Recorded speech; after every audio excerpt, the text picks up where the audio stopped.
Protests overnight in cities across the nation reacting to the news of Donald Trump winning the presidential election. We owe him an open mind and the chance to lead.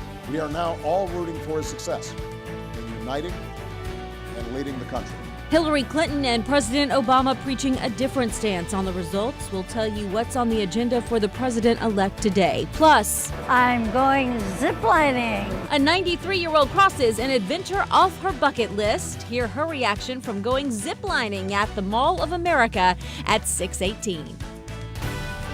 From the station that's on your side, this is Channel 7 News Daybreak. Good morning, everybody, and welcome into Daybreak. Thank you so much for joining us for our Thursday edition. As you wake up this morning, parents, as you're getting the kids ready for school, might want to consider putting a coat on them. Yeah, go through that coat closet and pull out a little bit heavier than what we've been wearing or what we've needed, and maybe not the heaviest. Or if you've been like, I don't need a jacket, I'm fine. You probably do this morning because it's down around freezing up at Fayetteville and a lot of 30s. Yeah, here in central Arkansas. So this is a change, and you need to think about it before you get dressed this morning. You might even want to be sure, you got the long sleeve or sweater or something under that jacket. It's 42 degrees, calm winds because of the dew point and the temperature and the calm winds. Well, we've got a little patchy fog developing as well, plus some frost. Oh, correct that. Fayetteville is now below freezing. It's 31 degrees there as of our 6 o'clock reading. So we've definitely got some frost showing up in northern Arkansas and maybe western Arkansas in the Ouachitas as well. Some of those valley areas, not only a little bit of patchy frost, but fog too. We're hanging on at 42 here in Little Rock, but the outlying areas are colder. And yeah, I would say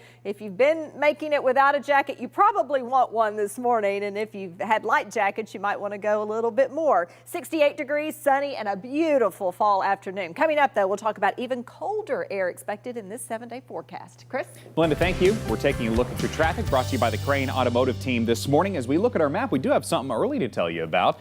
Heading in on 40 westbound just before 440. Traffic was slowing down there as it was starting to move into the metro. Looks like that is already cleared up. It was in between Kerr and 440. So if you're heading in on 40 westbound, just be ready for an increase in volume this morning. Looks like traffic is already starting to move early. Let's zoom back out on the map and now take a couple sky cam views starting here at the Main Street Bridge in downtown Little Rock and North Little Rock. Looking westbound, you can see a couple of cars making their way over there. 630 east and westbound next to Arkansas Children's Hospital has very light level of volume. And the same can be said for the Big Rock interchange out there at 430 and 630. Of course, we'll keep you updated on your traffic throughout the morning right here on Channel 7. But now we're going to get to your news. And breaking overnight, police in Seattle are searching for a gunman who opened fire outside of a convenience store, wounding 5 people. People say 4 men and 1 woman were hurt last night after an argument broke out at a busy intersection. The hospital says the 5 wounded are improving this morning. Well, Donald Trump's win Tuesday stunned many across the nation and the world. But as the day wore on Wednesday, that shock turned to anger playing out in the streets around the nation. Reed Binion reports on the overnight protests. Demonstrators in Oakland, California protesting into the night Wednesday against the election victory that shocked the world. Similar protests took place in cities across the nation, from Philadelphia to Oregon and down through the West Coast to Los Angeles. Some demonstrators there setting fire to a Donald Trump effigy, others blocking the highway. In New York, as many as 5,000 people gathered outside Trump Tower, while in the nation's capital, anti-Trump chants echoed through the streets. No Trump!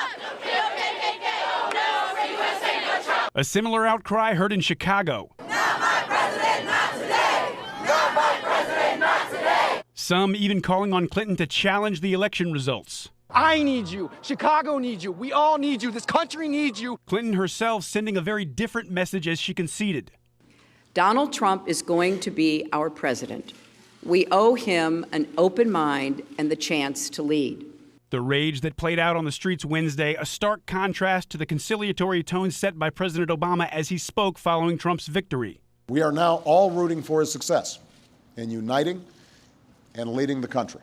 Obama now set to follow those words with action, inviting Trump to meet with him at the White House Thursday. I'm Reed Binion reporting. And that brings us to our poll question this morning. What are your thoughts on the protests? Allow them to protest. It's an example of freedom of speech. Or the protests should end. We now need to unite and move forward. You can let us know what you think on our KATV Facebook page this morning. Right now, 80% think the protests should end. 20% think it is free speech. Well, after nearly 2.5 years of construction, the Robinson Center in downtown Little Rock is reopening today. Channel 7's Elizabeth Armstrong live there this morning with a first look at the improvements before that official opening. Good morning again, Elizabeth. Hey, Allison and Chris, that's right. We're inside the lounge right now. Everything in this room is historic, from the photos on the wall to the floors that we're walking on, actually. I've got Gretchen here. She's from the Little Rock Visitors Bureau. Can you tell me a little bit about the history behind this building? Something we've been talking about all morning is the convergence between the old and the new. Yes, so we're standing in the Barry L. Travis Lounge.